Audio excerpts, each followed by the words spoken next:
ఊర్లో ఉండే వనరులన్నీ కూడా ఉపయోగించుకుని మీ ఆదాయాన్ని పెంచే మార్గాలు ఏమున్నాయో అవన్నీ కూడా చేస్తాం. అదే సమయంలో మీ ఊరు నుంచి మీరు మండల కేంద్రానికి రావాలన్నా, హాస్పిటల్కి పోవాలన్నా, మార్కెటింగ్ వస్తువులు తీసుకుపోవాలన్నా ఎలాంటి ఇన్ఫ్రాస్ట్రక్చర్ క్రియేట్ చేయాలన్నా అవన్నీ చేస్తామని చెప్పి కూడా నేను మీకు తెలియజేస్తున్నా. ఇది కాకుండా గిరిజనుల కోసం, మీ పిల్లల ఉద్యోగాల కోసం మొన్నే మీరు చూస్తే మెగా డిఎస్సి అనౌన్స్ చేశాం. దీనికోసం విశాఖపట్నంలో గిరిజనులకు స్టడీ సర్కిల్ పెడతాం, మెగా డిఎస్సి కోచింగ్ సెంటర్ పెడతాం, విజయవాడ తిరుపతిలో కూడా పెడతాం. ఇంకొక పక్కన ట్రైకార్ ద్వారా మళ్లా రుణాలు ఇప్పిస్తాం. గతంలో ఇచ్చినట్టే ఇన్నోవా కార్లు కూడా ఇప్పించి గిరిజనులకు జీవనోపాధి కల్పించే బాధ్యత తీసుకుంటాం. గతంలో 81 గిరిజన హాస్టల్ని రెసిడెన్షియల్ స్కూల్స్ గా మార్చాం. ఇప్పుడు వీటికి కొత్త బిల్డింగులు కావాలి, అవి కూడా కట్టించే బాధ్యత ఈ ప్రభుత్వం తీసుకుంటాం. ఇది కాకుండా గిరిజన సమరయోధుల కోసం చింతపల్లి మండలం లంబసింగిలో తాజంగి గ్రామంలో ఏర్పాటు చేస్తున్న గిరిజన్ మ్యూజియం కూడా పూర్తి చేస్తాం. ఇంకో పక్క విలేజ్ సెక్రటరీలో చాలా మంది పనిచేస్తున్నారు ఏఎన్ఎంల కింద. వాళ్ళందరినీ ట్రైబల్ వెల్ఫేర్ స్కూల్స్ లో పెట్టి మీ పిల్లల ఆరోగ్యం కాపాడే బాధ్యత తీసుకుంటాం. ఇది కాకుండా ఇంకొక పక్కన మీరు చూస్తే అరకు కాఫీ, అక్కడనే పెప్పర్ ఇవన్నీ తయారు చేయడం, పండించడం.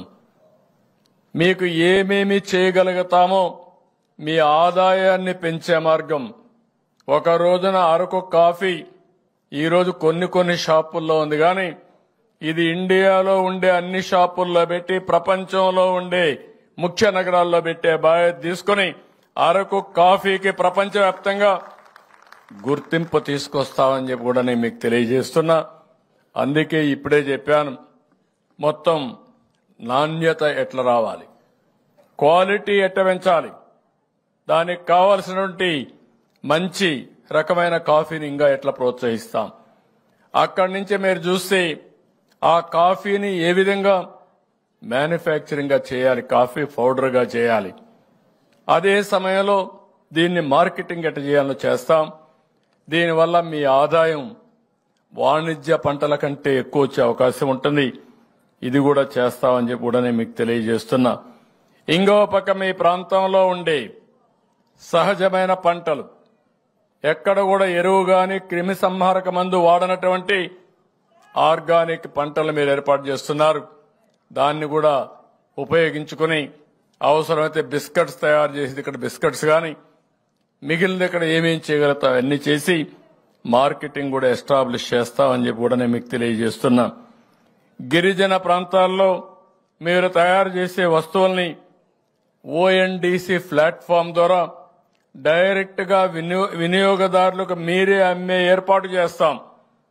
అంటే ఈరోజు మీ ఊర్లో ఉంటారు, ఈ ప్లాట్ఫామ్ లో మీరుంటే ఎవరు హైదరాబాద్ లో కావాలన్నా, బెంగళూరులో కావాలన్నా మీ ఊర్లో ఉత్పత్తి చేసినటువంటి ఒక తేనె నేరుగా వాళ్ళకి అమ్మే ఏర్పాటు వస్తుంది, ఆ షాప్కి అమ్మే ఏర్పాటు వస్తుంది. దానికి కూడా శ్రీకారం చుడతామని చెప్పి కూడా నేను మీకు తెలియజేస్తున్నా. 2191 ఎస్టీ గ్రామాలకు రోడ్డు సౌకర్యం లేదు. ఇవన్నీ కూడా రోడ్డు కనెక్టివిటీ ఇచ్చే బాధ్యత తీసుకుంటా. ప్రతి ఒక్క గిరిజన గ్రామానికి కనెక్టివిటీ ఇప్పిస్తాం.